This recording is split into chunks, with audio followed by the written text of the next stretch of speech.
없이 내 연약한 나를 둘러싸고 깊고 어두운 외로움에 나 신음할 때 주의 사랑 숨어있는 나를 찾아내시고 따스한 손으로 끌어안아 주시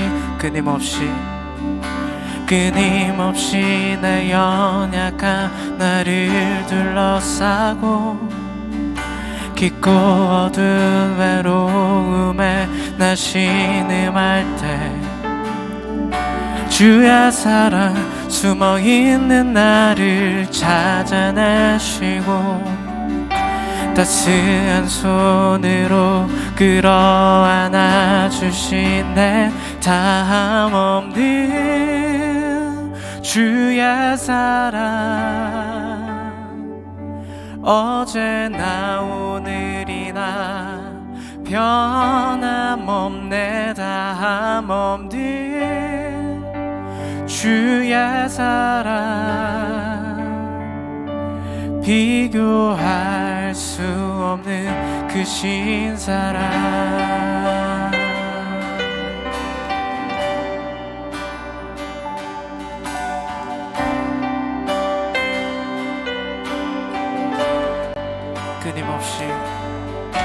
끊임없이 내 연약한 나를 둘러싸고 깊고 어두운 외로움에 나 신음할 때 주의 사랑 숨어있는 나를 찾아내시고 따스한 손으로 끌어안아 주신 내 다함 없는 주의 사랑 어제나 오늘이나 변함없네 다함 없는 주의 사랑 비교할 수 없는 그 신사랑 다함 없는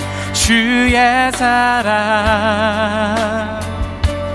어제나 오늘이나 변함없네 다함 없는 주의 사랑 비교할 수 없는 그 신사랑 찬양해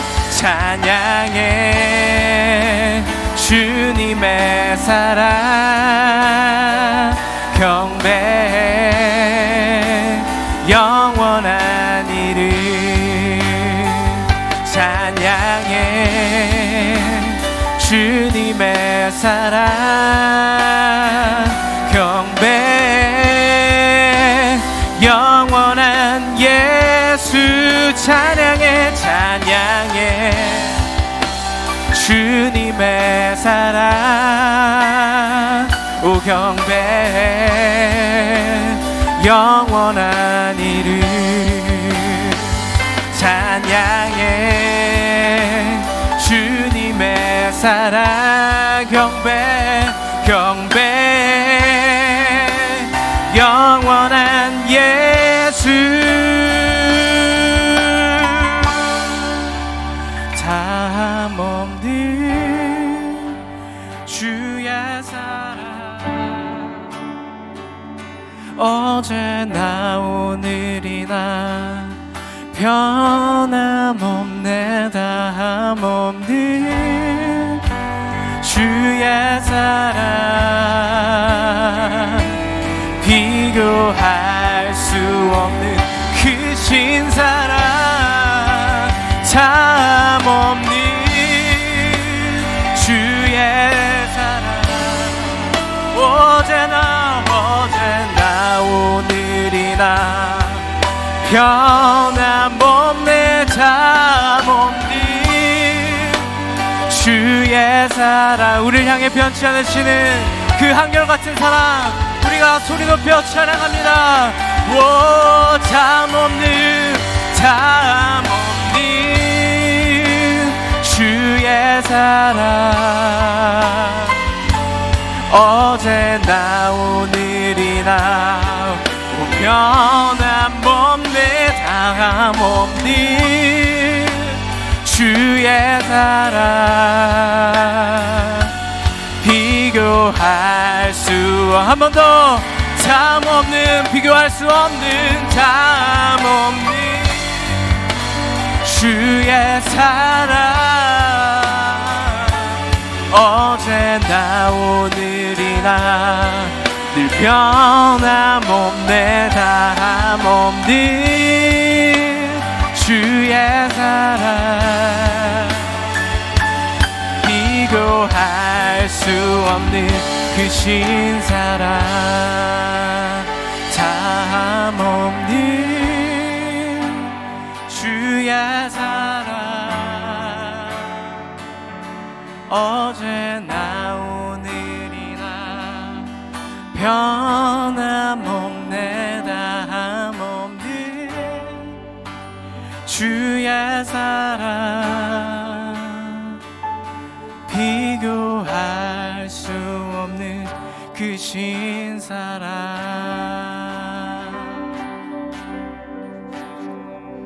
그 이름 예수 나의 마음을 다해 찬양해 죽음에서 생명으로 나의 영혼을 구하셨네 그 이름 예수 할렐루야. 우리를 죽음에서 건지시고 늘 그 다함없는 사랑으로 함께 하시는 그 주님을 우리가 자리에서 일어나서 함께 기쁨으로 찬양합시다.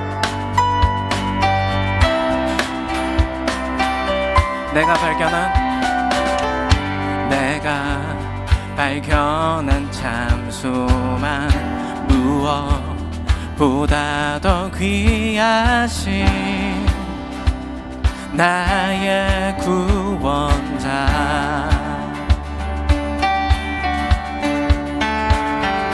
날 향해 오래 참으시고 오늘도 기다려주시는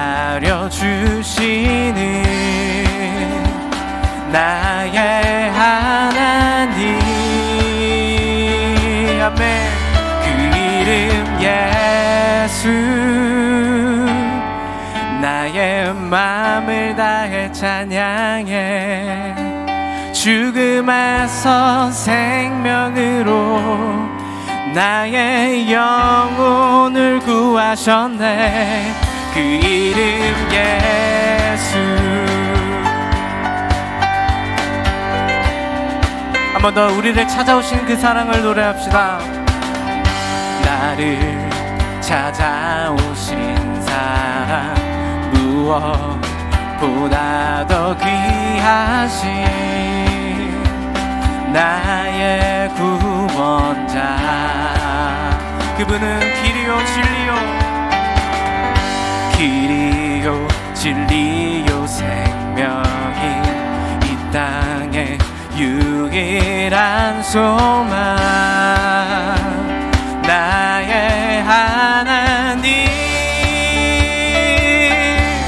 그 이름 예수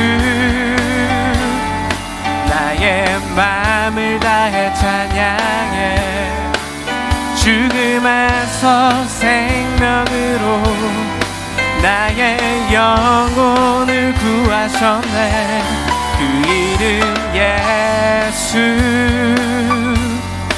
나의 삶을 다해 노래해 모든 나라 열방들이 참된 소망을 노래하리 그 이름 예수 함께 선포합시다. 내 삶의 영원한 소망 이 땅의 유일한 구원 한없는 자비와 사랑 십자가 빛나는 한 번 더 내 삶의 영원한 소망 이 땅의 유일한 구원 한없는 자비와 사랑 십자가 빛나는 영광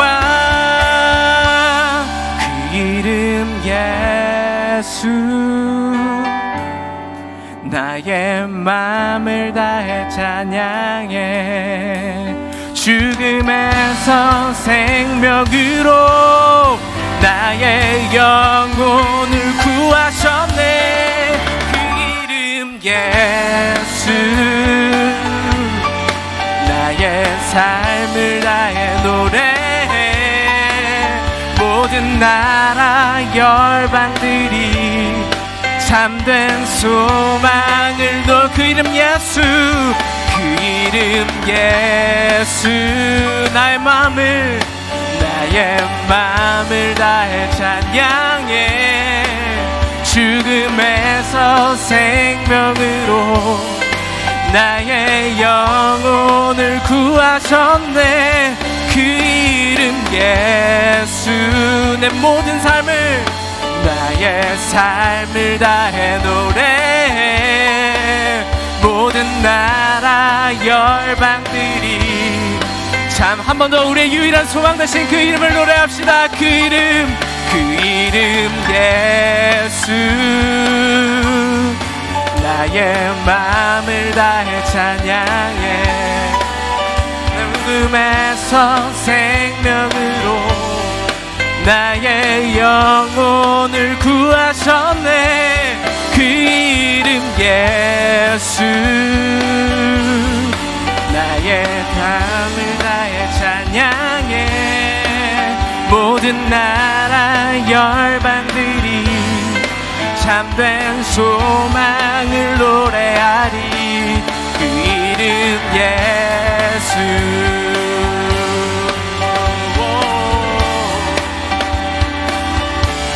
그 이름 예수 소망 되신 그 이름 예수 할렐루야 우리의 소망 되신 유일한 이름 왕 되신 이름을 찬양합니다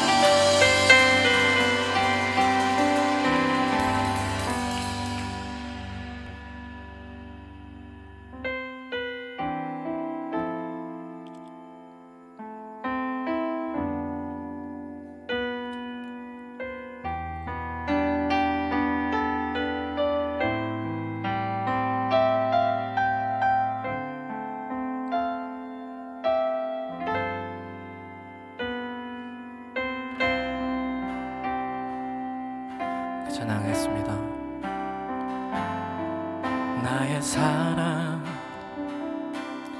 너는 어여쁘고 참 귀하다 어느 보석보다 귀하다 내가 사랑스럽지 않을 때 나를 온전히 사랑하고 너와 함께하려 내가 왔노라 주의 사랑 이 사랑은 결코 변치 않아 모든 계절 돌보시네 푸른 마르고 꽃은 시드나 주의 말씀은 신실해 실수가 없으신 주만 바라라 주님의 나라와 뜻이 나의 삶 속에 임하시며 주님 알기를 주만 보기를 소망해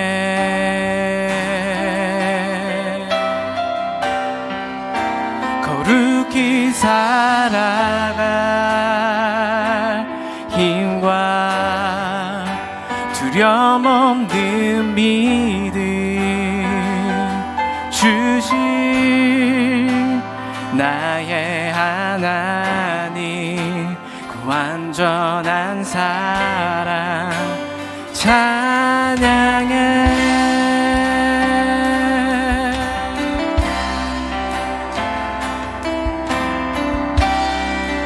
한 번 더 찬양하겠습니다. 나의 사랑,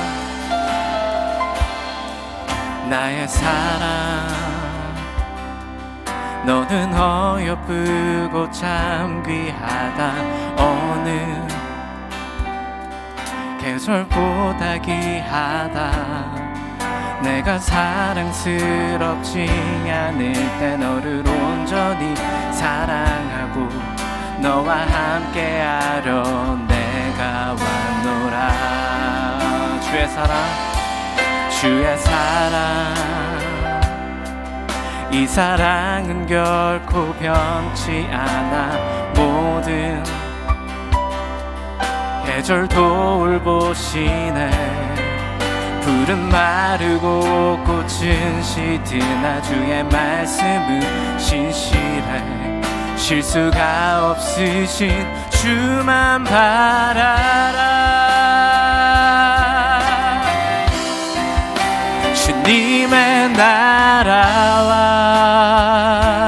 뜻이 나의 삶 속에 임하시며 주님 알기를 주만 보기를 소망해.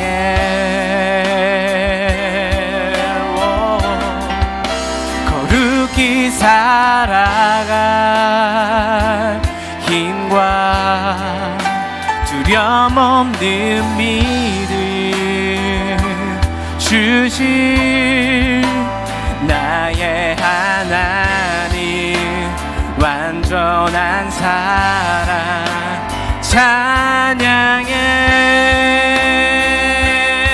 찬양하리 찬양하리 만군의 주 영원히 함께 하시네. 존귀하신 사랑의 왕 영원히 통치야. 한 번 더 내 평생에 찬양하리 찬양하리 만군의 주 영원히 함께 하시네. 존귀하신 사랑의 왕 영원히 통치하시네. 주님의 나라와 주님의 나라와 뜻이 나의 삶 속에 임하시며 주님 알기를 주만 보기 소망해.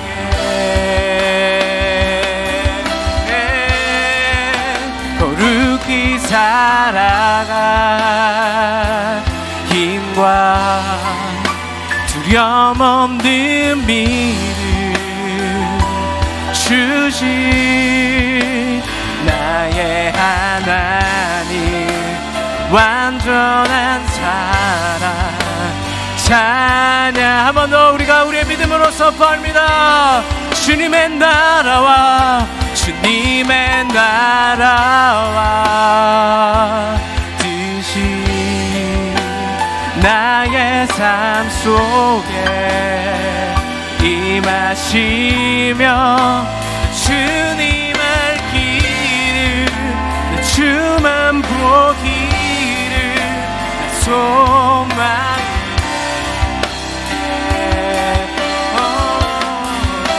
거룩히 살아갈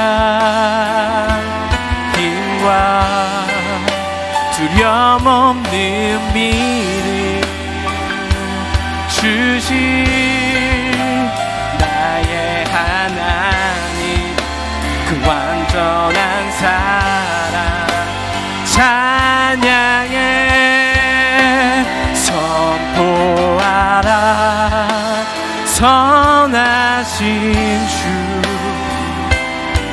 주의 인자는 영원함이라 선포하라.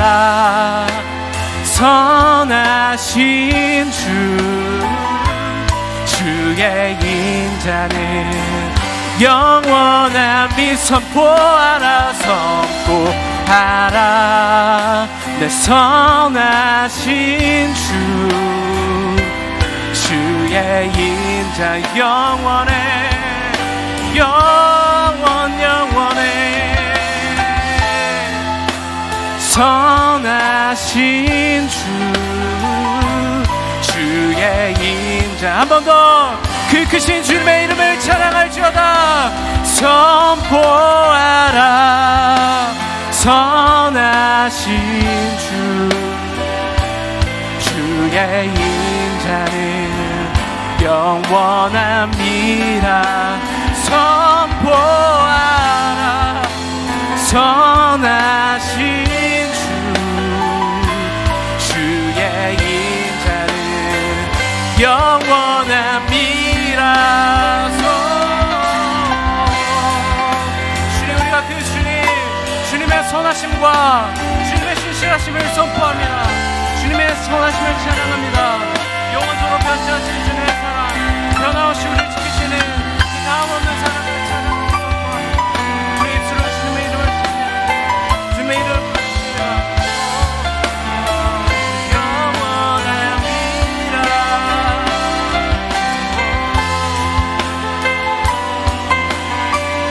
내 영원하신 주, 당신의 인자, 당신의 선하신 영원해.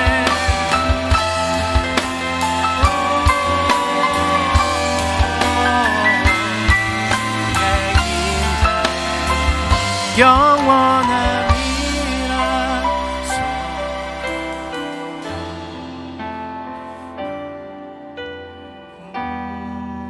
주의 선하심, 주의 영원하심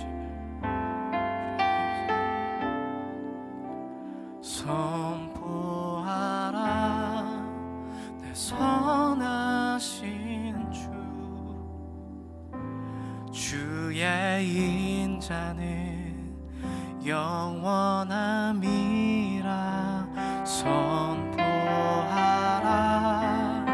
내 선하신 주의 인자는 영원함이라.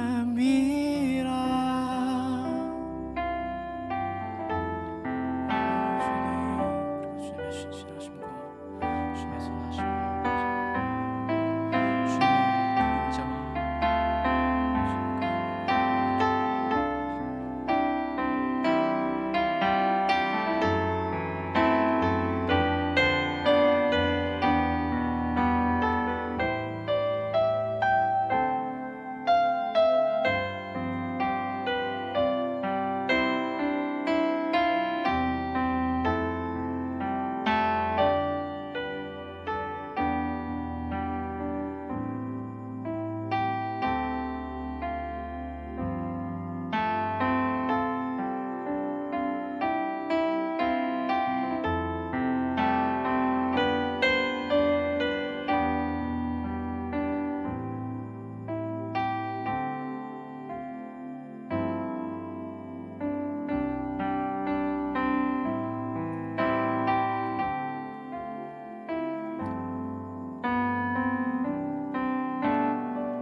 다 함께 사도신경으로 신앙 고백하시겠습니다. 전능하사 천지를 만드신 하나님 아버지를 내가 믿사오며 그 외아들 우리 주 예수 그리스도를 믿사오니 이는 성령으로 잉태하사 동정녀 마리아에게 나시고 본디오 빌라도에게 고난을 받으사 십자가에 못 박혀 죽으시고 장사한 지 사흘 만에 죽은 자 가운데서 다시 살아나시며 하늘에 오르사 전능하신 하나님 우편에 앉아 계시다가 저리로서 산자와 죽은 자를 심판하러 오시리라. 성령을 믿사오며 거룩한 공회와 성도가 서로 교통하는 것과 죄를 사하여 주시는 것과 몸이 다시 사는 것과 영원히 사는 것을 믿사옵나이다. 아멘. 2장 찬송으로 하나님께 영광 올려드리겠습니다.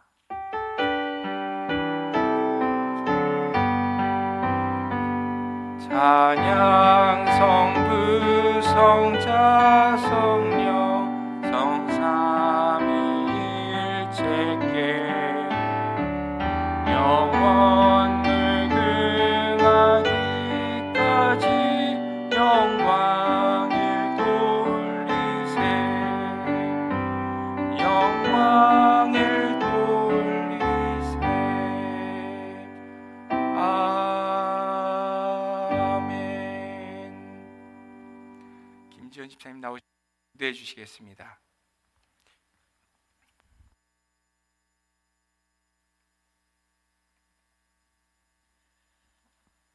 하나님의 높고 위대하심을 찬송합니다. 주님은 알파와 오메가요 처음과 나중 되십니다.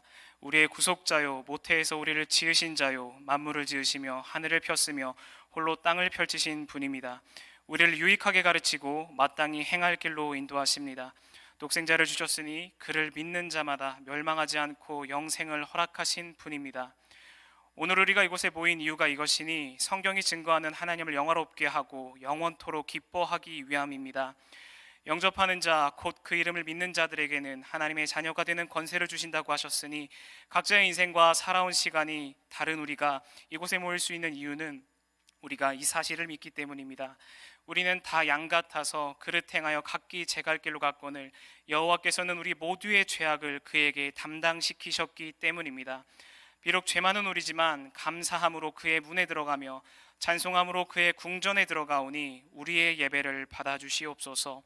이토록 많은 은혜를 부어주셨음에도 여전히 그 은혜를 떠나 살아온 우리의 모습을 고백합니다. 우리의 삶은 하나님을 잊기를 반복하며 살아온 이스라엘 백성의 모습과 같습니다. 인간의 즐거움과 이방 나라의 우상을 쫓다가 하나님의 율법책조차 잃어버린 그들의 모습이 지금 우리의 모습입니다. 옷을 찢고 죄를 뒤집어 쓰는 심정으로 십자가 앞에 나아가오니 우리의 죄를 용서하여 주시옵소서.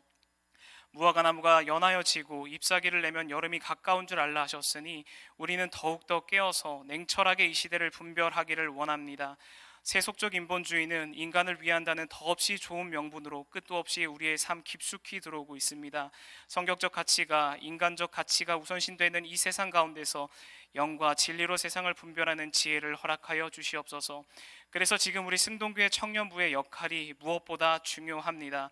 매주 드리는 예배가 지켜져야 합니다. 수요 기도를 통해서 끊임없이 하나님께 구해야 합니다. 모교 성경 공부를 통해서 영의 양식을 채우고 성경적 가치와 정체성을 바로 세워야 합니다.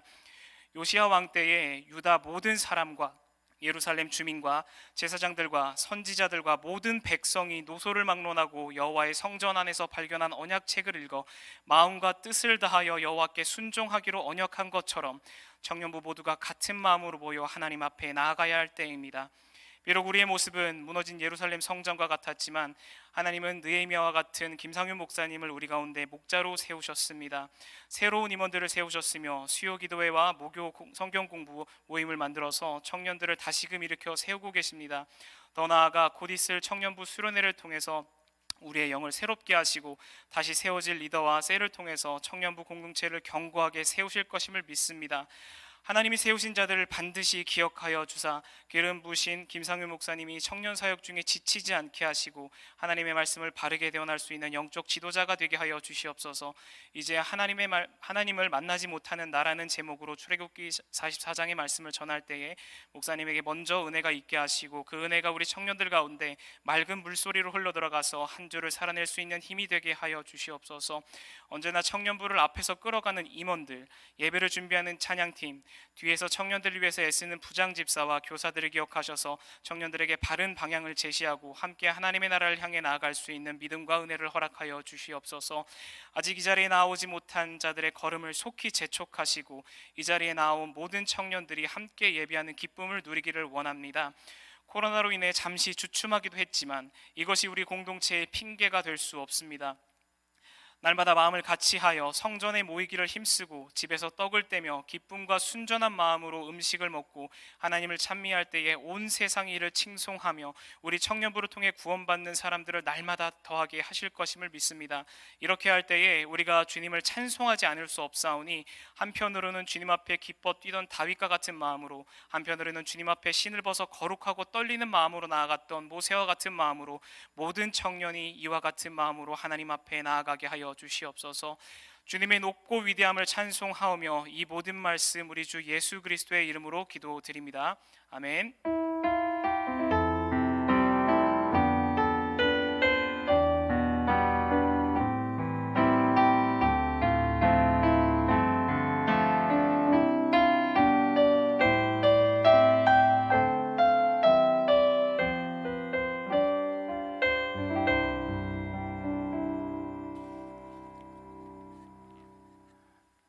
오늘 주신 하나님 말씀은 출애굽기 40장 34절로부터 38절까지의 말씀입니다.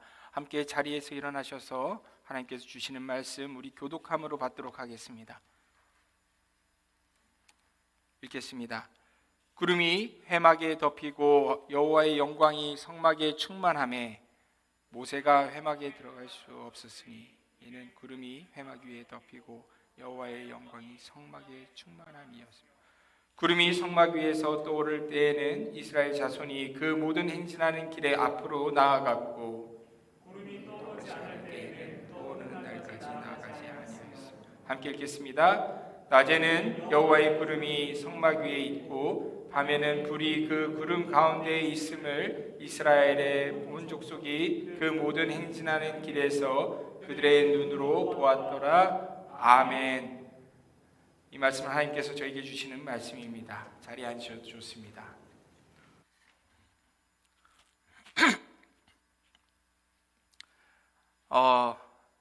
한번 질문하면서 시작하고 싶습니다. 혹시 형제나 자매가 있으신 분 한번 손들어 주시겠습니까? 저도 있으니까 한번 손들어 보겠습니다. 대부분 형제 자매 있으신 분들이 많네요. 저는 어릴 때 외동 아들 외동 딸들이 되게 부러웠었는데 2살 터울인 여동생이랑 많이 싸우면서 컸던 기억 때문인 것 같습니다. 저희 집에는 원칙이 하나 있습니다. 저희 집에도 남매가 있죠. 성원이와 조이, 제 아들과 딸 남매가 있습니다. 저희 집의 원칙은 이렇습니다. 저희 집의 원칙은 레위기 24장 20절 말씀입니다. 상처에는 상처로, 눈에는 눈으로, 이에는 이로 갚을지라. 남에게 상해를 입힌 그대로 그에게 그렇게 할 것이며. 이것이 저의 육아 원칙입니다. 어떤 분들은 이게 뭔 소린가 싶으실 텐데 저희 집에 이제 오빠 성원이가 장난치다가 동생 조이의 머리를 한번 콕 쥐어박기라도 하면 우리 조이는 굉장한 헐리우드 액션으로 아빠와 엄마에게 자신의 억울함을 호소합니다. 그러면은 저는 오빠의 머리를 이렇게 잡고 동생이 앞에 데려갑니다. 그러면은 나 약속되고 익숙한 대로 저희 딸은 오빠의 머리를 자기 나름대로 힘껏 때리게 되죠. 그러면 그 억울하던 눈물은 그 때리는 순간 사라지고 입술에 아주 복수의 그 회심의 미소가 가득해지곤 합니다. 반대로 저희 딸이 오빠의 그 가지고 노는 장난감을 무너뜨린다든지 뺏으면은 똑같이 합니다. 제 아들에게 동생이 가장 소중히 여기는 장난감을 뺏으라고 시킵니다. 그러면 이제 콩순이 아이스크림 세트 이런 이제 제 딸이 제일 아끼는 장난감을 오빠가 이렇게 이건 내 거야 그러면서 이제 뺐습니다. 그러면은 그 액션만으로 또 자지러지게 울면서 잘못했다며 오빠의 장난감을 버리듯이 집어 던지곤 합니다. 뭐 흔한 모습이 아닐 수도 있고요. 그렇게 꼭 다투고 나면은 서로 억지로 손을 잡게 하고 미안하다고 말하게 하고 괜찮다고 이제 서로 사죄하면서 끝이 나게 되는데 저희 집안에서도 논란이 있습니다만 저는 이제 항상 제가 있을 때 하게 되는 눈에는 눈, 이에는 이 훈육법입니다. 어떤 분들은 제 육아 철학이 굉장히 잔인하고 복수적이다라고 말씀하실 수도 있겠습니다. 일부 인정합니다. 저도 이제 저희 집이 항상 웃음꽃이 넘치는 그런 에덴 동산 낙원 같았으면 좋겠는데, 우리 조상 아담과 하와가 그 동산에서 추방된 이후로부터 모든 집안의 집집마다 형제 자매들 사이에서는 늘 복수 혈전이 일상인 게 우리 인간의 역사가 되어버린 것 같습니다. 서로가 서로를 정말 사랑해주면 좋겠는데, 그리고 또 실수하면 용서해주면 좋겠는데, 진정한 용서의 의미를 아직 알기에는 너무 어린 나이들인 것 같습니다. 그저 자기가 억울한 그 마음이 해소되기를 바라는 늘 그 마음인 것 같습니다. 그러다 보니까 제가 나서서 중재를 하는 것, 더 나아가서 너는 오빠니까, 너는 동생이니까 이래야 된다 말하는 것은 오히려 그 억울함만 키우는 것 같다라는 생각을 하게 됐습니다. 그래서 저는 결심하게 됐습니다. 제 아이들이 예수 그리스도의 그 무조건적인 십자가의 그 사랑을, 그 희생에 그 감사하는 그 은혜의 경험을 하기 전까지는 은혜의 법이 아닌 구약의 율법으로 다스려야 되겠구나, 그 공평함을 주어야 되겠구나 라고 생각을 해서 꿀밤에는 꿀밤으로, 장난감에는 장난감으로라는 그런 이제 훈육으로 두 아이를 공평하게 나름대로는 전 대하려고 하고 있습니다. 이렇게 값을 치른다라는 것, 등가의 원리라는 어떤 이 개념은 성경 전반에 도도하게 흐르는 하나의 테마라고 할 수 있습니다. 성경에 정말 공짜는 없습니다. 모든 것에는 심은 대로 거두게 되고, 그리고 모든 것이 대가를 치르지 않고서는 얻을 수 없다라는 인과율의 법칙이 우리는 성경을 통해서, 수많은 이야기를 통해서 발견하게 됩니다. 특히 영적인 세상은 더 그런 것 같습니다. 그렇기 때문에 출애굽기와 레위기라는 이 모세오경의 두 권의 성경책은 특별히 생명은 생명으로 갚고 피는 피로써 꼭 갚아야 된다라는 그 등차 교환의 이미지가 책 전반에 가득 펼쳐져 있습니다. 저는 한 가지를 질문하면서 오늘 설교를 시작하고 싶습니다. 그렇다면 우리가 하나님을 만나려면 어떤 값을 치러야 할까요? 우리가 어떤 값을 치러야지 하나님을 만날 수 있는 걸까요? 오늘 출애굽기와 레위기 말씀 중심으로 그 답을 찾아보고자 합니다. 요셉이 죽고 400년이라는 시간이 흘렀습니다. 가혹한 이집트의 노예 생활 아래 이스라엘은 하나님을 잊은 지 오래였지만 하나님께서는 늘 이스라엘을 기억하셨습니다. 이스라엘이 여호와의 이름을 망각했을지언정 하나님께서는 그들이 그 조상 아브라함의 그 허리에 있을 때부터 이미 그들을 하나님의 백성으로 삼아서 복 주시기로 작정하셨습니다. 그래서 모세를 부르셨습니다. 그리고 말씀하셨습니다. 이제 가라. 이스라엘 자손의 부르짖음이 내게 달하고 애굽 사람이 그들을 괴롭히는 학대도 내가 보았으니 이제 내가 너를 바로에게 보내어 너에게 내 백성 이스라엘 자손을 애굽에서 인도하여 내게 하리라. 하나님께서 이스라엘 뭐라고 부르십니까?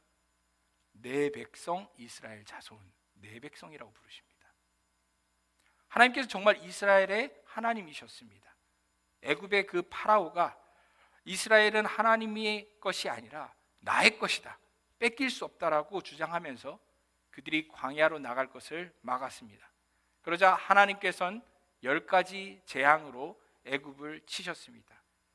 이집트인들이 우상으로 숭배하던 그 젖줄 나일강부터 피로 변하면서 태양을 큰 신으로 섬기는 그 이집트 온 땅이 흑암으로 덮이는 그런 무서운 일이 일어났습니다. 심지어는 살아있는 신으로 추앙되던 파라오의 그 마다들마저 죽이시면서 누가 진정한 참 신인지를 하나님께서는 증명하셨습니다. 그렇게 이스라엘은 억압에서 해방되어서 출애굽하게 되었습니다. 그렇게 온 세상이 이스라엘을 하나님의 백성이라고 부르기 시작하였습니다. 하지만 이스라엘이 무엇을 맞이하게 됩니까? 홍해를 마주하게 됩니다. 그리고 그 뒤에선 파라오의 특별한 그 정예 전차 부대가 칼을 들고 달려오기 시작했습니다. 이 절망의 순간에 어떤 일이 일어났습니까? 너무나 잘 아는 유명한 일. 하나님께서는 그 홍해를 가르셨습니다.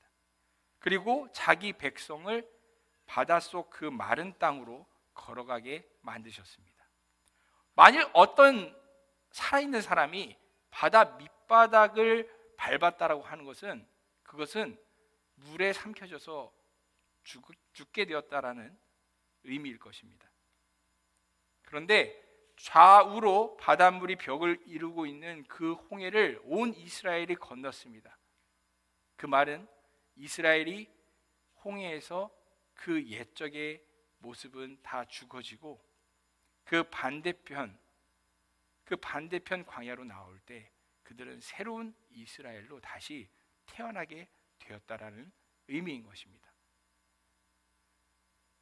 뒤에 쫓아오던 전차 부대가 다 물속에 수장될 때 그 애굽에 종살이하였던 그 비루한 과거는 다 죽어서 쓸려 내려갔습니다.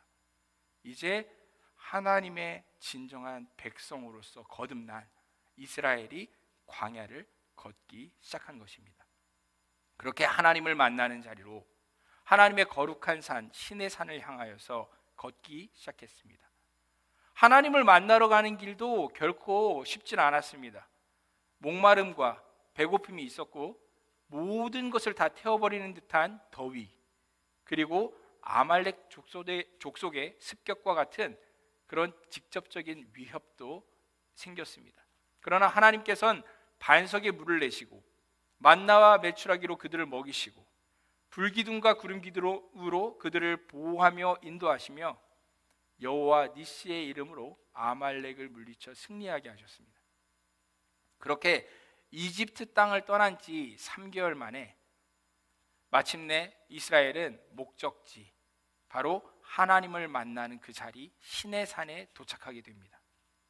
본래 하나님을 전혀 알지 못했던 그들에게 내 백성이라고 택하여서 불러주신 그 하나님께서 자기 힘으로는 하나님을 만나러 올 수조차 없었던 그 종된 자들을 그 자리까지 놀라운 기적들로 이끌어 주신 것이었습니다. 이제 하나님께서 그들을 직접 만나시려고 하늘에서 내려오시기 시작하십니다. 신의 산에 강림하시는 그날, 우레와 번개와 빽빽한 구름이 그 산 위에 있고 하늘로부터 큰 나팔 소리가 울려 모든 백성들이 떨렸습니다. 온 산이 연기가 자욱하여 크게 진동하는 가운데 모세가 모든 민족을 대표하여 홀로 산에 오르기 시작합니다. 하나님께서는 모세를 만나 이스라엘이 어떻게 하나님의 백성으로 살 수 있는지 그 길을 알려주십니다. 10가지 계명을 10계명을 알려주시며 그 언약들을 지켜서 더 이상은 바로의 소유가 아니라 세상의 소유가 아니라 하나님의 소유로서 살아갈 것을 하나님께서 명령하십니다. 그리고 언제나 하나님을 만나는 삶을 살아야 한다 알려주시며 성막을 지을 것을, 하나님을 만날 그 회막을 지을 것을 말씀하십니다. 이제 하나님께서 약속의 땅 가나안 땅까지 가는 그 모든 여정 가운데 하나님도 똑같이 그 텐트로 이동하시면서 이스라엘 백성과 늘 함께 만나며 걸어가시겠다라는 것을 그렇게 약속하고 계시는 것이었습니다. 그런데 이 신의 산에서 하나님을 만나는 그 순간 이스라엘 백성들이 하나님을 만나는데 성공했습니까? 실패했습니다. 하나님의 백성으로 사는 그 첫걸음조차 그들은 실패하고 말았습니다. 10계명의 첫 계명이 무엇입니까? 너는 나 외에는 다른 신들을 내게 두지 말라. 그 말씀에도 불구하고 모세가 시내산 정상에서 하나님께 그 10계명 돌판을 받는 그 40일의 시간을 기다리지 못해 이 이스라엘 백성들은 이집트인들이 그랬던 것처럼 황금으로 송아지를 만들어 그것이 우리의 하나님이라고 절하기 시작했습니다. 이런 어리석은 우상 숭배의 현장을 목격한 모세는 하나님으로부터 받았던 그 돌판을 산 아래 집어던져 깨뜨리고 말았습니다. 하나님의 마음도 함께 깨지는 순간이었을 겁니다. 모세가 하나님 앞에 엎드렸습니다.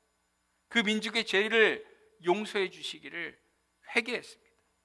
그러자 하나님께서는 다시 인애를 베푸셔서 기회를 허락하십니다. 다시 한번 십계명 돌판을 주시고 성막을 짓게 하십니다. 성막에 쓸 거룩한 물건들도 모두 준비하게 하시고 마침내 이스라엘 모든 진중의 한 가운데 하나님의 장막, 성막이 지어져서 세워집니다. 하나님이 그분의 백성들과 함께 하고 계시다라는 확실한 증거를 보여주셨습니다. 이제 모세가 하나님을 만나기 위해 그 회막 앞에 섰습니다. 온 이스라엘을 다시 대표해서 하나님 앞에 섰습니다. 과연 모세는 회막에서 하나님을 만날 수 있었을까요? 안타깝게도 출애굽기의 끝은 이렇게 말씀합니다. 모세가 회막에 들어갈 수 없었으니. 모세조차도 지극히 거룩하신 그 하나님을 만나는 자리에 들어가질 못했습니다. 창세기가 요셉의 죽음으로 끝이 났듯이 이렇게 출애굽기도 하나님을 만나는 자리에 들어가지 못한 채 그렇게 이야기가 절망으로 끝이 납니다. 하나님께서 이스라엘 백성을 그분의 백성이라 부르셨는데 결국 그 백성이 하나님을 만나는 자리로 들어가지 못한다라면은 이 부르심은 도대체 어떤 의미가 있는 것일까요? 여기서 우리는 자문하게 됩니다. 그렇다면 나는 어떻게 하나님을 만날 수 있는가? 이 출애굽기에 나타나는 이 서사는 한 죄인이 어떻게 하나님을 만나고 구원에 이르는지를 잘 묘사합니다. 출애굽기의 그 이야기를 곰곰이 생각해 보십시오. 하나님께서 이스라엘을 먼저 부르셨습니다. 내 백성이라고 먼저 찾아와 이름을 불러주셨습니다. 이것을 신학적으로는 소명, 부르심이라고 하죠. 그렇습니다. 그 구원의 첫 시작은 하나님이 먼저 불러주시는 것입니다. 그리고 이스라엘이 깨닫지 못하는 가운데, 자기들도 모르는 가운데 홍해를, 그 바닷속을 지나게 하셨습니다. 사도 바울은 그 신비한 순간에 대해서 고린도전서에 이렇게 말씀합니다.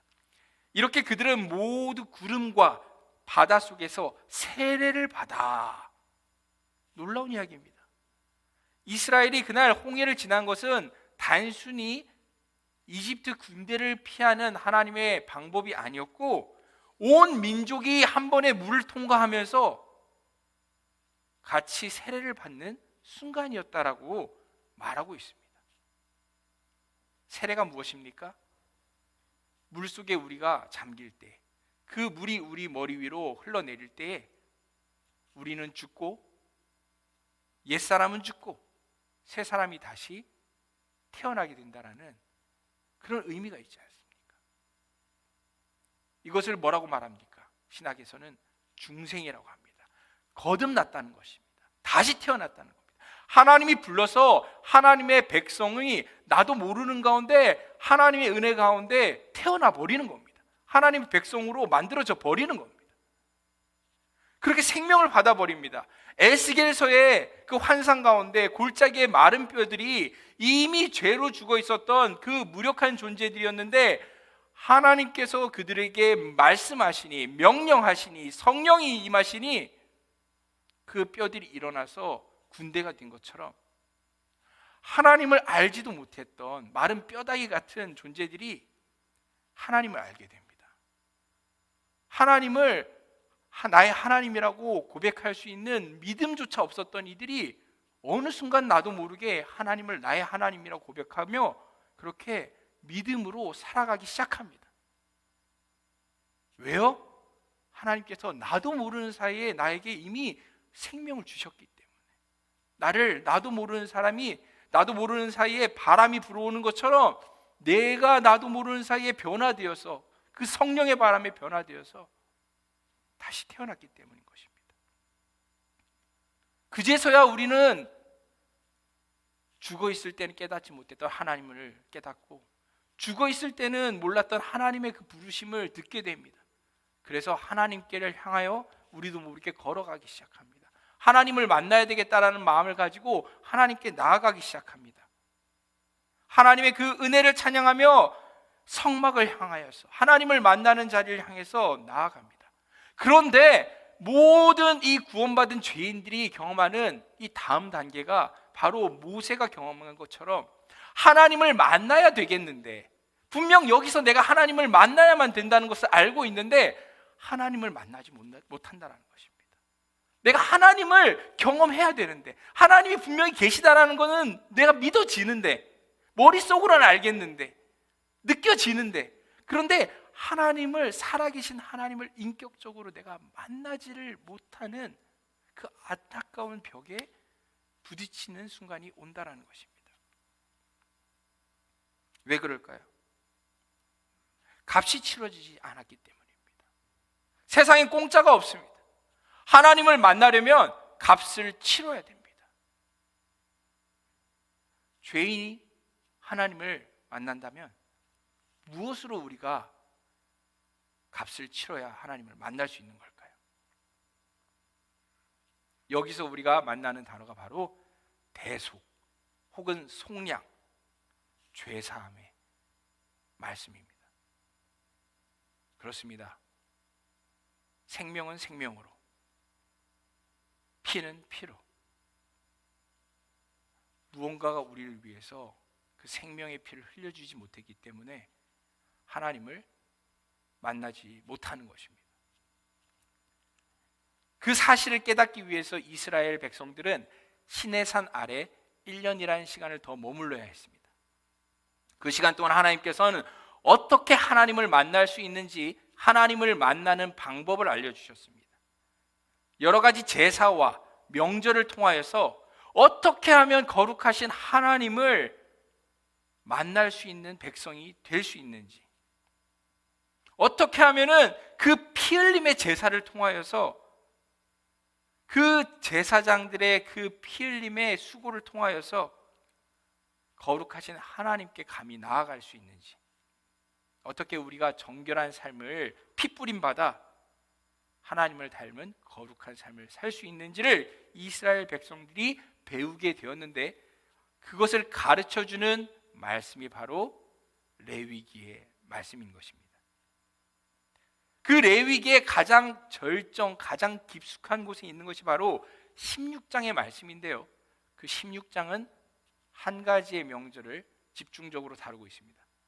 그것은 바로 속죄일이라는 것입니다. 속죄일, 1년에 단 한 번 이스라엘 모든 백성의 죄를 사함받는 날이 다가옵니다. 그날에는 숫송아지와 2마리 염소를 제사장이 회막으로 가져갑니다. 먼저 숫송아지를 죽여서 그 피를 받습니다.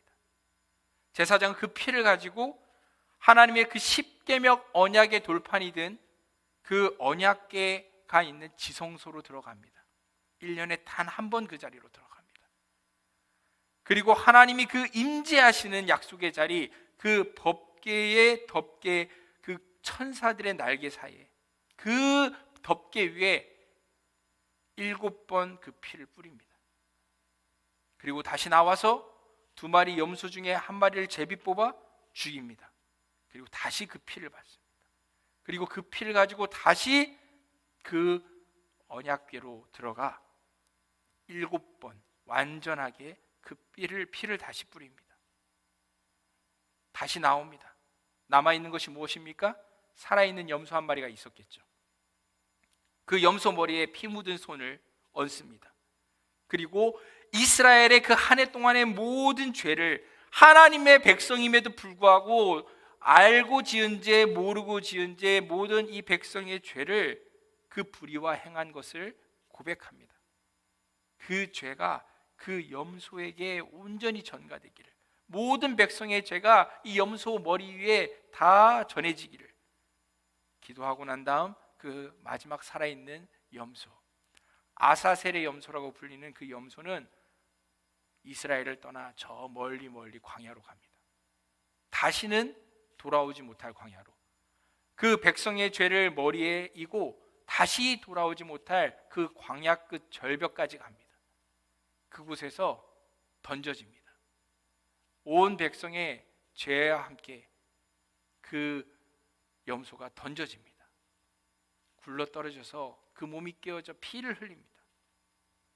그때의 죄속죄일이 끝나면서 이스라엘이 정말로 자신들이 지은 죄 때문에 자신들의 그 피로 갚아야 될 그 피값이 그 짐승들의 피로 인해서 죄사함을 받는 것, 그래서 비로소 하나님을 만나는 자리로 들어갈 수 있게끔 준비가 되어지는 것, 그것이 바로 대속죄일의 이야기입니다.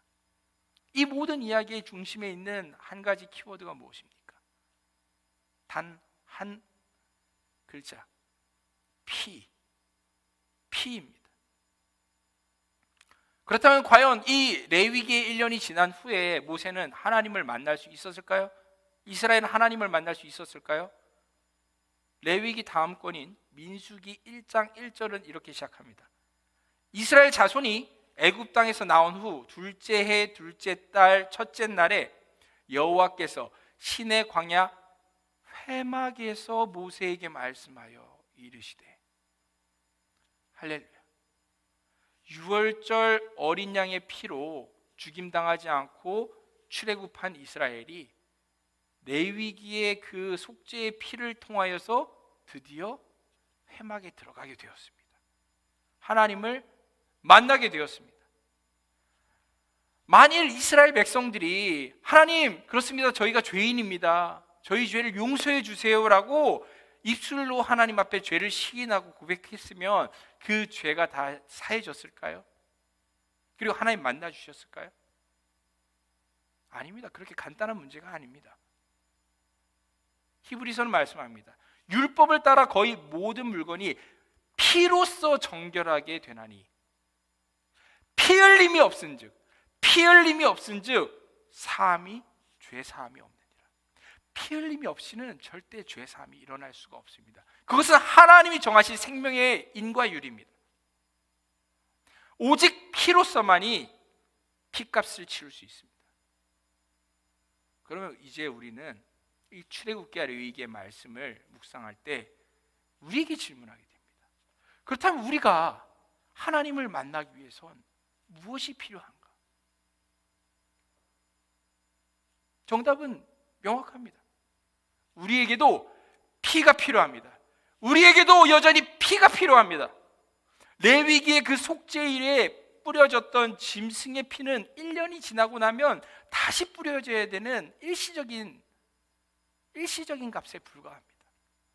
우리에겐 그렇게 1년마다 갱신되어야 되는 피가 아닌 한 번 뿌려지면은 다시 뿌려지지 않아도 되는 완전한 피, 완전히 순전한 그 피가 필요합니다.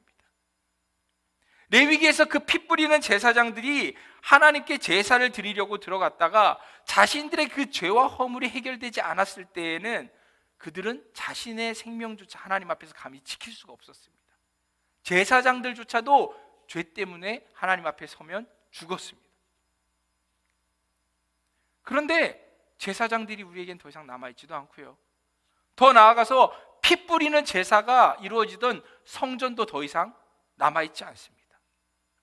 그렇다면 우리가 어떻게 그 피의 제사를 통하여서 회개를 받을 수 있느냐는 겁니다.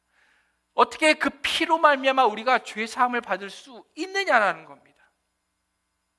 하나님께서는 이런 우리의 고민을 아시고 500여 년 전에, 주전 500여 년 전에, 지금으로부터 2000하고도 500여 년 전에 스가랴 선지자를 통해 이렇게 예언하셨습니다. 그날에 죄와 더러움을 씻는 샘이 다윗의 족속과 예루살렘 주민을 위하여 열리리라. 죄와 더러움을 씻는 샘이 열릴 것이라는 알쏭달쏭한 약속입니다. 더 이상 짐승의 피가 필요하지 않는다라는 것입니다. 그 샘이 열리면은 그 샘에서 모두가 죄를 씻을 수 있고 더 이상은 짐승의 피로 죄 사함 받을 필요가 없다는 것입니다. 놀랍게도 그 약속이 이루어졌습니다. 하나님이 세상을 이처럼 사랑하사 독생자를 주셨으니 이는 그를 믿는 자들은 다 그 믿는 자들마다 멸망하지 않고 다 영생을 얻게 하려 함이니라.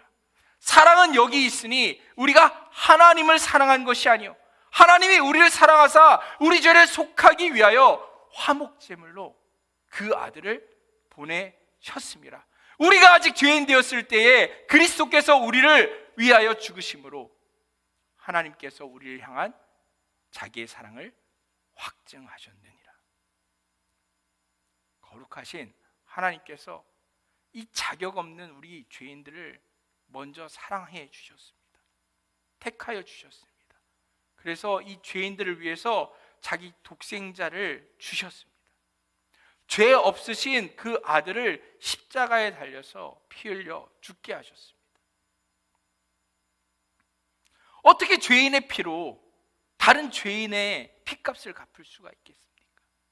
그 죄인을 살릴 수 있는 피는 오직 죄 없는 피여야, 의인의 피여야만 합니다. 그러기에 성경은 말씀합니다. 우리에게 있는 대제사장은 우리의 연약함을 동정하지 못하실 리가 아니요 모든 일에 우리와 똑같이 시험을 받으신 이로되 죄는 없으시니라. 그렇습니다. 하늘로부터 나신 참 대제사장이신 예수 그리스도께서 죄 없으신 자기 육체를 온전한 제물 삼으셔서 십자가라는 완전한 제단 위에 완벽한 피의 제사를 한 번에 이루셨습니다. 그 피가 흐르는데, 그 보배로운 피가 흐르는데 그 피를 볼 때에 그 피가 이 죄인을 위해, 이 자격 없는 나를 위해, 하나님을 만나야 되는데 만날 수 없는 자격 없는 나를 위해 이 피가 흘려졌다라는 것을 믿고 고백하면 그런 자는 하나님의 거룩한 나라여 왕 같은 제사장이 되어서 하나님이 계시는 그 자리로 들어가게 됩니다. 그 휘장 너머에, 그 지성소에, 그 거룩한 자리로, 하나님을 만나는 자리로 들어가게 됩니다. 그가 빛 가운데 계신 것 같이 우리도 빛 가운데 행하면 우리 서로 사귐이 있고 그 아들 예수의 피가 우리를 모든 죄에서 깨끗하게 하실 것이요. 이 보혈은 값없는 선물입니다. 우리 중에 그 누가 우리의 힘으로 그 보혈을 살 수 있겠습니까? 우리 중에 그 누가 그 보혈을 우리가 돈을 내어 살 수가 있겠습니까? 하나님이 주시는 값없는 선물이 이 보혈입니다. 너희가 알거니와 너희 조상이 물려준 헛된 행실에서 대속함을 받은 것은 은이나 금같이 없어질 것으로 된 것이 아니요 오직 흠없고 정없는 어린 양 같은 그리스도의 보배로운 피로 된 것이니라. 여러분은 그 피를 믿으십니까?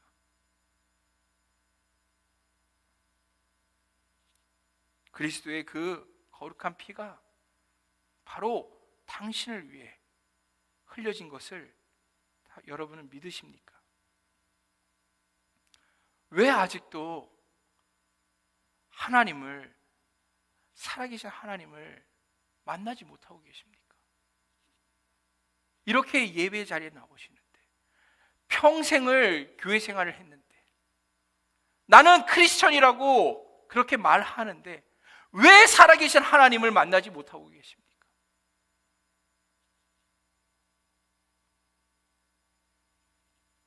하나님의 그 영광의 자리로 들어가기 위해서 여러분에게 그 피가 필요합니다. 그 피를 믿어야 합니다. 모든 사람이 죄를 범하였으며 하나님의 영광에 이르지 못하더니 그리스도 예수 안에 있는 속량으로 말미암아 하나님의 은혜로 값없이 의롭다 하심을 얻은 자 되었느니라. 우리는 그 피로 하나님의 영광의 자리로 들어갑니다. 예수님께서 여러분의 피를, 여러분을 위하여서 그 피를 흘려주셨는데, 여러분의 그 죄값을 속량하기 위하여 예수 그리스도께서 우리를 위하여서 그 피를 대신 값치러 주셨는데, 그 피를 믿지 않으신다면 이것은 정말 큰 불행입니다. 이것이야말로 가장 큰 저주입니다. 여러분, 그 피를 믿으십시오. 그 피를 소중히 여기십시오. 그 피를 의지하십시오. 이 피의 복음 외에는, 십자가 이 피의 복음 외에는 우리에게 주어진 다른 복음이 없습니다. 우리를 살릴 수 있는 다른 복음이 없습니다. 회개하라, 천국이 가까이 왔느니라. 회개하십시오. 그 피를 진정으로 믿는다면 그 십자가의 그 보혈 앞에 회개하십시오. 예수 그리스도의 그 보혈을 찬양하면서 십자가 앞으로, 그 죄와 더러움을 씻는 그 정결한 샘 앞으로 나와 여러분의 그 누추한 몸을 씻으십시오. 여러분, 히브리어로 회개하다라는 동사가 슈브입니다. 슈브는 가던 길을 거꾸로서 돌이킨다라는 의미입니다. 여러분, 하나님을 여러분의 삶 가운데 경험할 수 없습니까? 만날 수 없습니까? 그것은 여러분이 하나님이 계시는 자리, 하나님을 만나야 되는 자리가 아닌 쪽으로 걸어가기 때문인 겁니다. 하나님은 분명히 살아계십니다. 여러분이 살아계신 하나님을 만나지 않는 쪽으로 걸어가고 있을 뿐이죠. 그 걸음을 멈추십시오. 그리고 돌이키시고 제발 십자가로 나아오십시오. 여러분의 모든 죄와 허물을 위해 죽으신 그 십자가 앞에 서시고 결단하십시오. 십자가 앞에 그 결단이 필요합니다. 십자가 여러분들을 이제는 못 박아야 합니다. 이제는 예수 그리스도께서 피 흘리신 그 십자가에 여러분도 못 박혀 이제는 피 흘리셔야 합니다. 죽으셔야 합니다. 헛된 것들을 사랑하는 그 마음을 못 박으십시오. 그리스도 예수의 사람들의 육체와 함께 그 정욕과 탐심을 십자가에 못 박았느니라. 아니, 그 죄만이 아니라 죄로 이미 죽어버린 여러분들의 전부를, 여러분을 십자가에 못 박아야 합니다. 내가 그리스도와 함께 십자가에 못 박혔나니 그런즉 이제는 내가 산 것이 아니요 오직 내 안에 그리스도께서 사시는 것이라. 이제 내가 육체 가운데 사는 것은 나를 사랑하사 나를 위하여 자기 자신을 버리신 하나님의 아들을 믿는 믿음 안에서 사는 것이라. 여러분, 입술로가 아니라 정말로 살아계신 하나님을 체험하고 싶으십니까? 정말로 살아계신 하나님을 만나고 싶으십니까? 이제는 그 피의 십자가 앞에 여러분을 못 박을 때입니다. 그 여러분 가운데 흐르고 있는 그 불의의 피는 그 십자가에 못 박혀 다 흘려버리고 이제 예수의 보혈로 새로워져야 합니다. 그렇게 나는 이제 피 흘려 죽고 그리스도께서 내 안에 다시 사시기를. 그래서 진정 하나님을 만날, 하나님을 매 순간 만나는 그런 하나님 백성, 하나님 자녀 되게 해달라고 이제 기도하실 때입니다. 헛된 것들을 이제 그만 사랑하십시오. 썩어질 것들을 그만 붙잡으십시오. 가장 귀한 것, 그 무엇으로도 살 수 없는, 이미 여러분들은 그 보배로운 피를 받으셨습니다.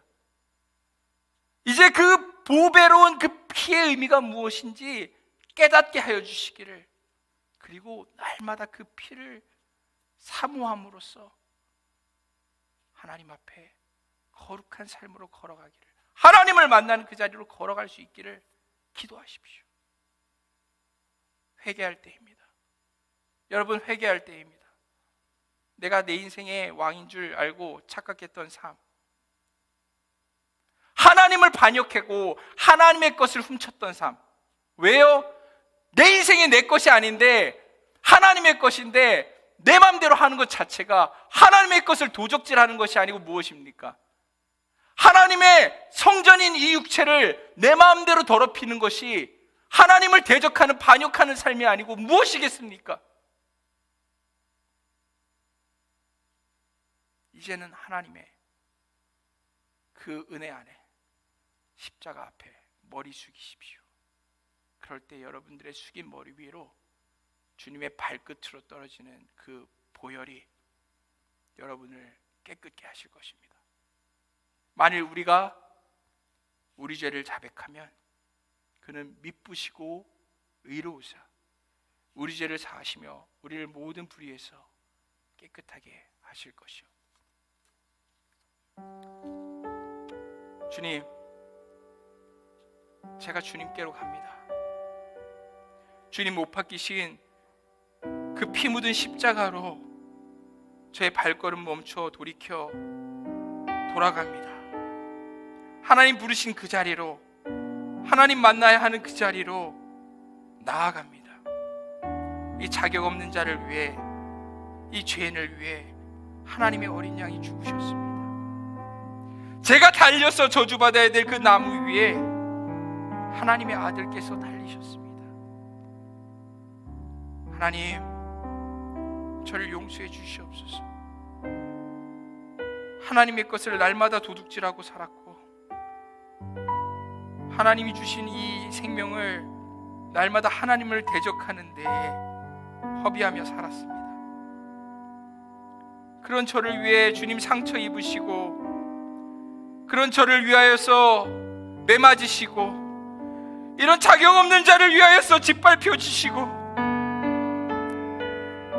이런 자를 위하여 채찍에 맞으셨습니다.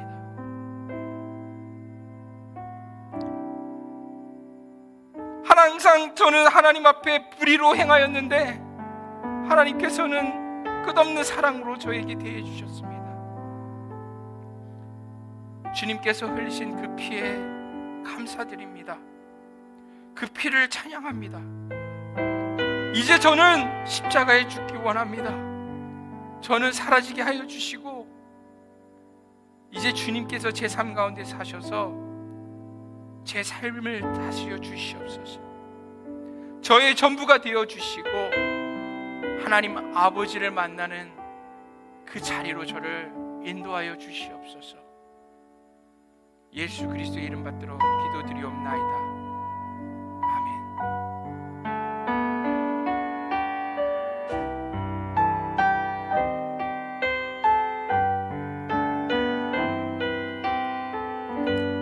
오 예수님,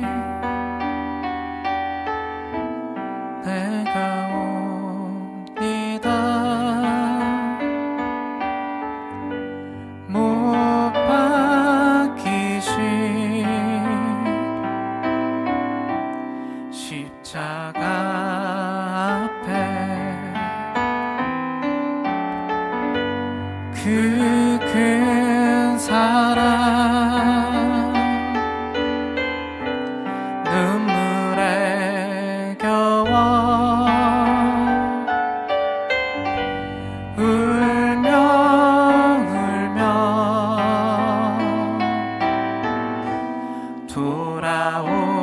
돌아옵니다. 주님 손과 발 못 박혔고 머리엔 가시관 박히셨네. 내 모든 죄와 허물 위해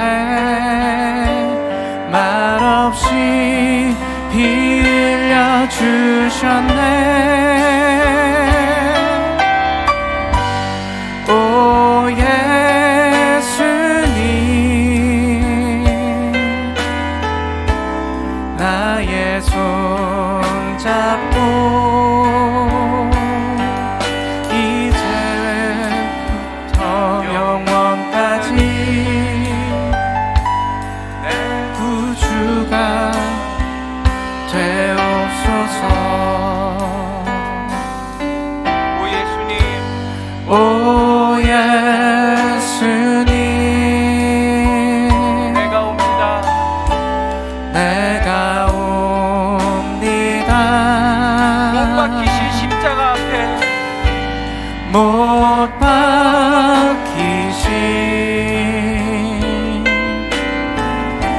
십자가 앞에 그 큰 사랑,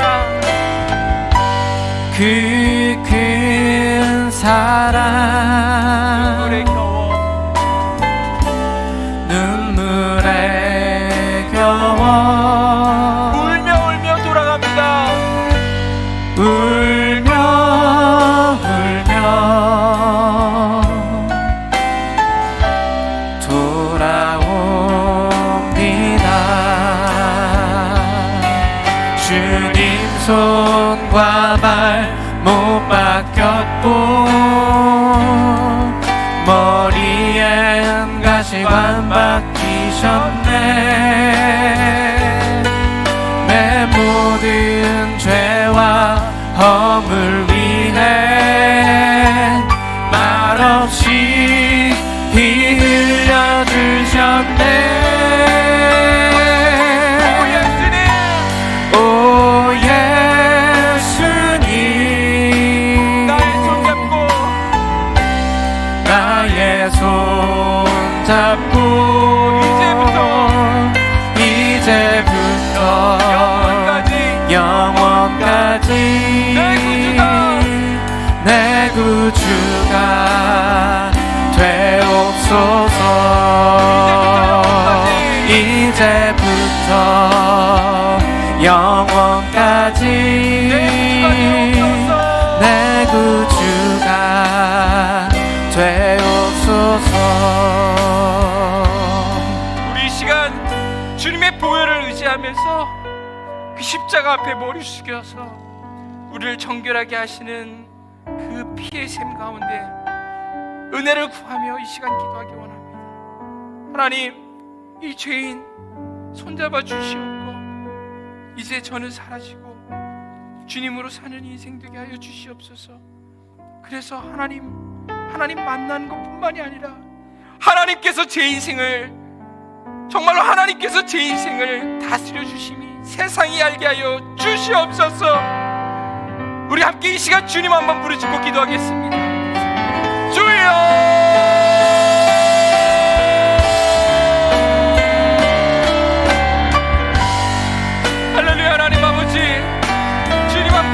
다시 한번 그 주님의 십자가의 은혜 앞에 그 보혈의 공로 앞에 그 피의 샘 가운데 아버지 이 시간 하나님의 은혜를 다시 한번 구하며 저희를 아버지 하나님 앞에 서서 목종을 킵니다.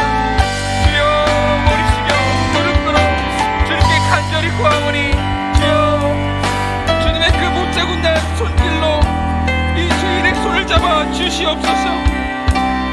하나님을 만나기 원합니다.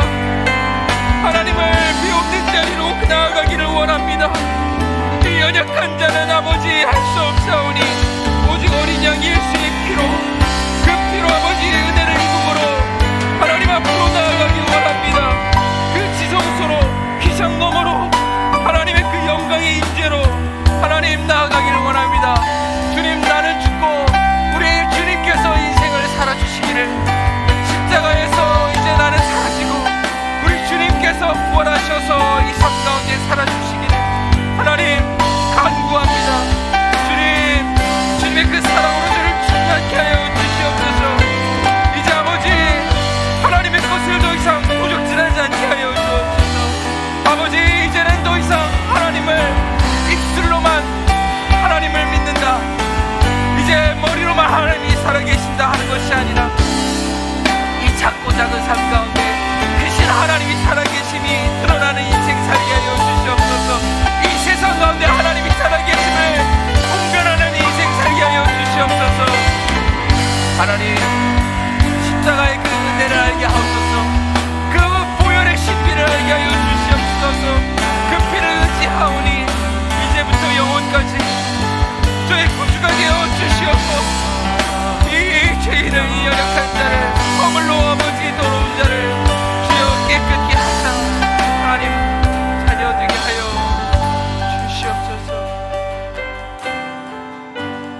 주님,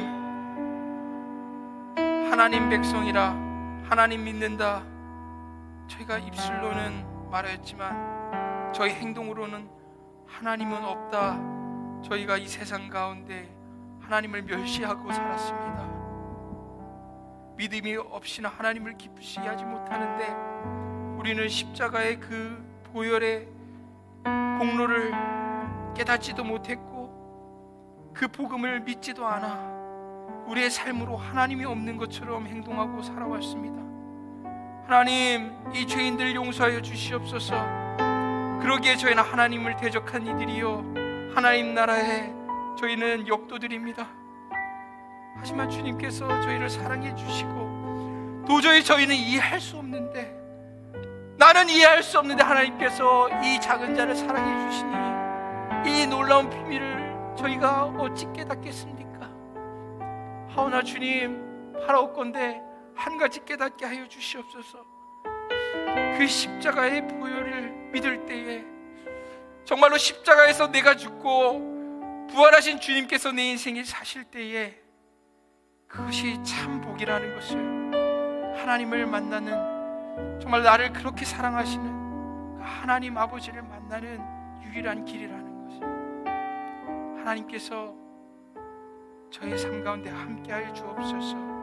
이제는 그 보혈로, 그 십자가로 저는 사라지게 하여 주시고 오직 영존하시는 예수 그리스도께서 저를 다스려 주시옵소서. 주님 감사합니다.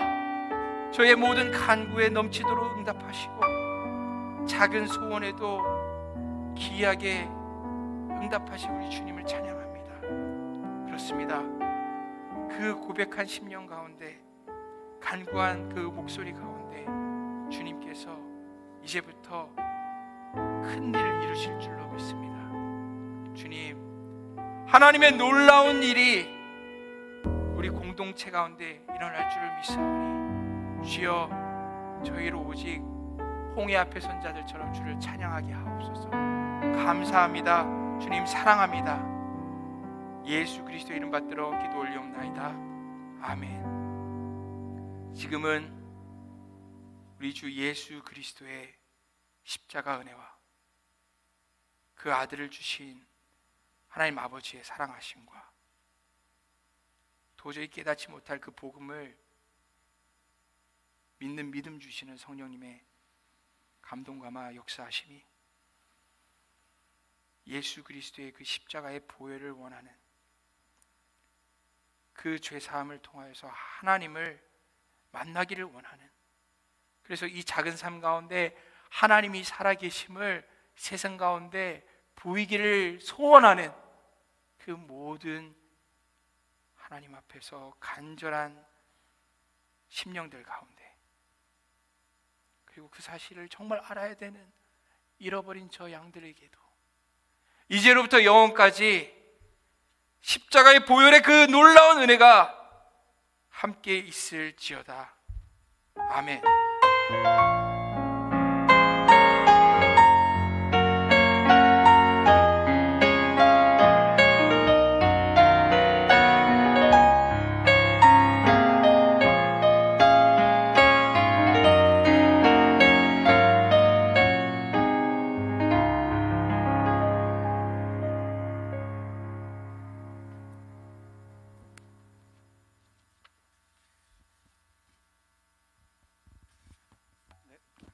네, 광고 시간입니다. 3부 예배는 청년 예배 형식으로 드리지만 누구나 참여가 가능한 예배위원이 모두가 기쁜 마음으로 예배에 참석해 주시면 감사하겠습니다. 본 예배는 헌금 수집 시간이 따로 마련되어 있지 않습니다. 예배당 들어오실 때 뒤에 있는 헌금함에 넣어주시면 저희가 감사함으로 하나님께 봉헌하도록 하겠습니다. 본교회 소식은 따로 없고 바로 청년부 소식 전달해 드리도록 하겠습니다. 오늘 셀 모임은 정상적으로 그리고 방역수칙을 준수해서 진행합니다. 희망자는 예배 후 제비뽑기를 통해서 셀 리더를 확인하신 후 셀 모임 진행하시면 되겠습니다. 셀 리더는 강은정, 김홍택, 박선욱, 문지석, 한상훈 형제자매입니다. 그 주보에 나와 있는 거랑 다르니 참고해 주시기 바랍니다. 다음 2월 26일부터 27일까지 예정된 동계 수련회 신청을 오늘부터 받습니다. 26일 토요일은 온라인 줌을 통해 온라인으로, 27일 주일은 3부 예배로 수련회가 이어집니다. 주보에 게시된 QR코드를 통해 온라인 신청서를 작성해서 신청해 주시면 되고, 카카오톡 공지방에도 따로 신청서 링크를 올려드릴 예정이니 그것을 통해서 신청을 해주셔도 됩니다. 작년 여름 수련회와 동일하게 이번 수련회도 그 수련회 키트를 배송해 드릴 예정입니다. 수련회 전에 모든 배송이 이루어져야 되기 때문에 최대한 빠르게 신청을 완료해 주시면 감사하겠습니다. 다음, 저희가 3월 중으로 캠퍼스 전도 활동이 예정되어 있습니다. 대학 주변이나 주변 길가 방문해서 전도를 하게 될 텐데, 그를 위해서 2월 남은 기간 동안 준비 작업을 진행하려고 합니다.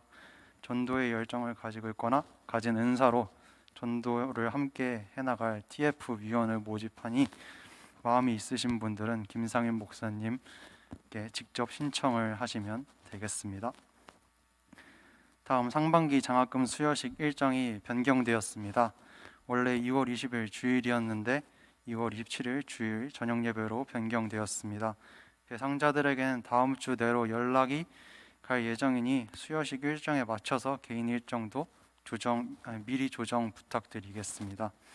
그리고 저번 주 TBS에 실시간으로 참석해 주신 분들에게 드릴 경품이 있으니 예배 끝나고 저를 만나 주시고 가시면 감사하겠습니다. 다음은 정성찬 장로님께서 나오셔서 추가 광고 사항을 잠시 전달해 주시겠습니다.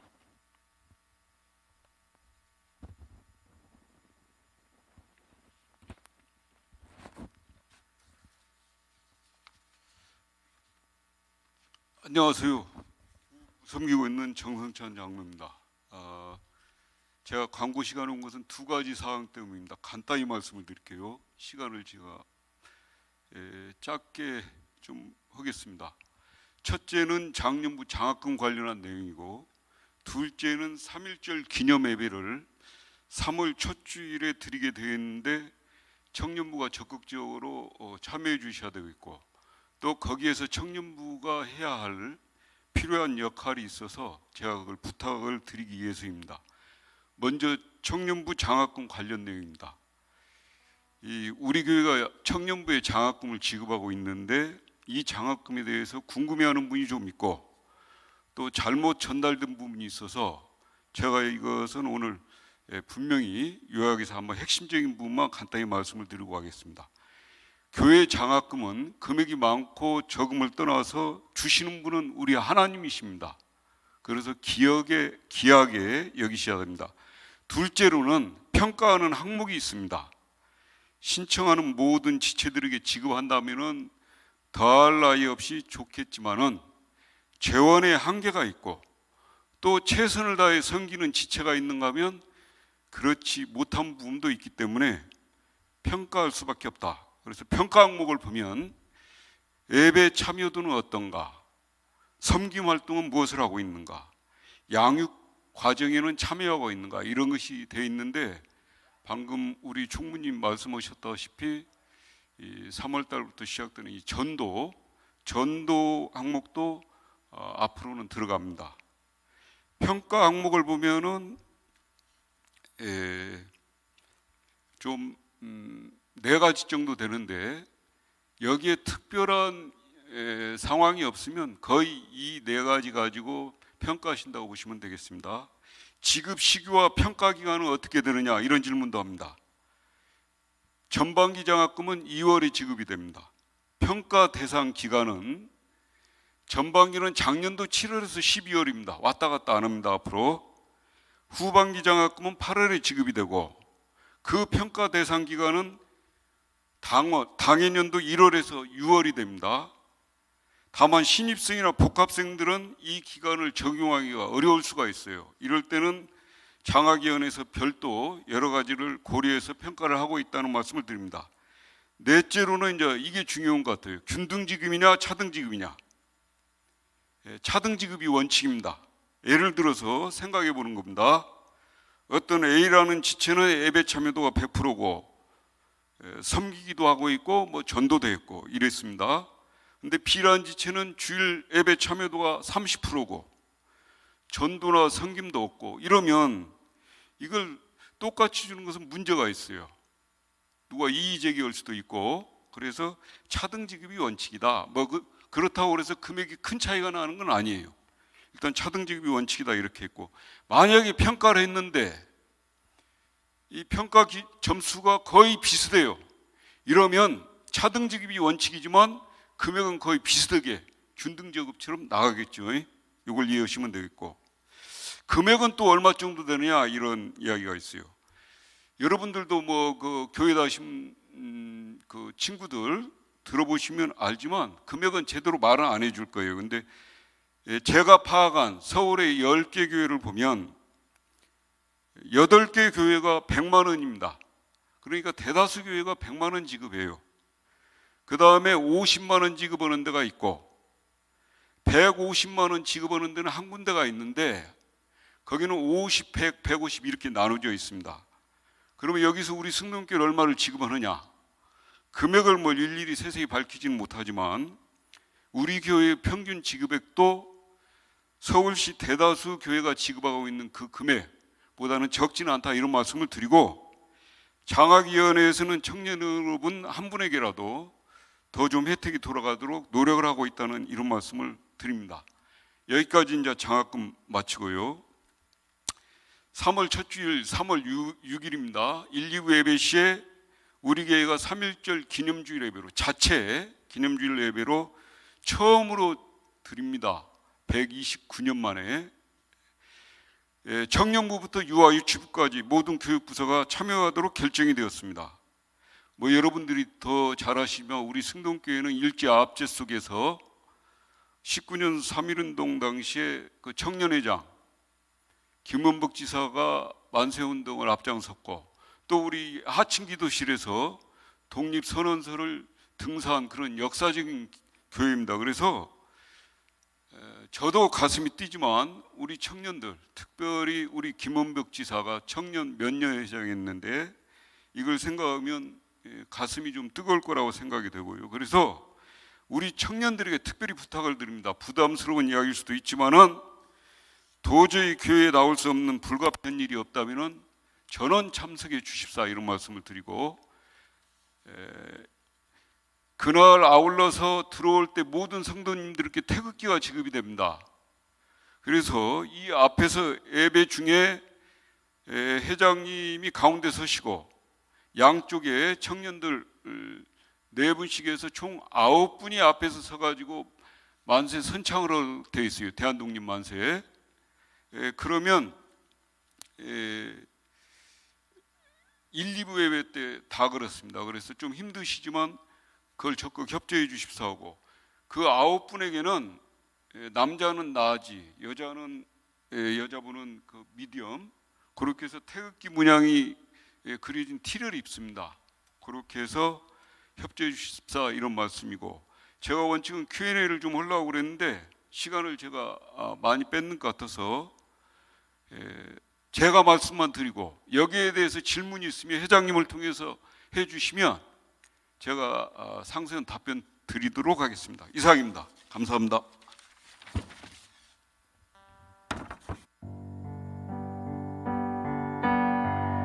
네, 감사합니다.